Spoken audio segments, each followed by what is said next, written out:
પ્રથમ તો મહેશભાઈ આપણા સાંસદને આપણે અભિનંદન આપવા પડે કે વંદે ભારતનો સ્ટોપ એ સિદ્ધલના આંગણે આવે, અમરેલી જિલ્લા માટે ગૌરવની વાત કહી શકાય. કારણ કે ભૂતકાળમાં આપણે ઘણું સાંભળતા, અમરેલીમાં ટ્રેન આવતી નથી, અમરેલી વિકાસથી વંચિત છે, અમરેલીમાં થતું નથી. અમારે રાજ્યના મુખ્યમંત્રી આદરણીય ભૂપેન્દ્રભાઈ પટેલ સાહેબ, નાયબ મુખ્યમંત્રી આદરણીય હર્ષભાઈ સંઘવી સાહેબ, દેશના યશસ્વી વડાપ્રધાન આદરણીય મોદી સાહેબ આપણે અભિનંદન આપવા પડે કે 3.5 વર્ષની અંદર જેટલી પણ વિકાસની માંગણી થઈ છે, એક પણ માંગણી કે પેન્ડિંગ રહેવા દીધી નથી આ ભારતીય જનતા પાર્ટીની સરકાર. આજે વંદે ભારતનું સપનું સાકાર થયું. અમરેલી જિલ્લામાં તમે ટ્રેન લઈ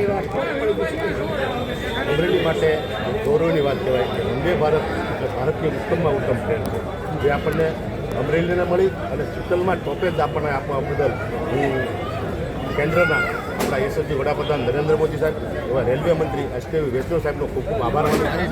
અને વાત એ છે કે આપણને વંદે ભારત મળવાથી શું થવાનું છે, તો લોકોને અવરજવર માટે, અહીંયા વેપારી રોજગાર ઉદ્યોગ માટે જેને તાત્કાલિક જવા માટેની એક મુસીબત પડતી હતી, એ આપણને વંદે ભારત મળવાથી આપણું સપનું સાકાર થયું અને આપણને મુસીબત પડતી.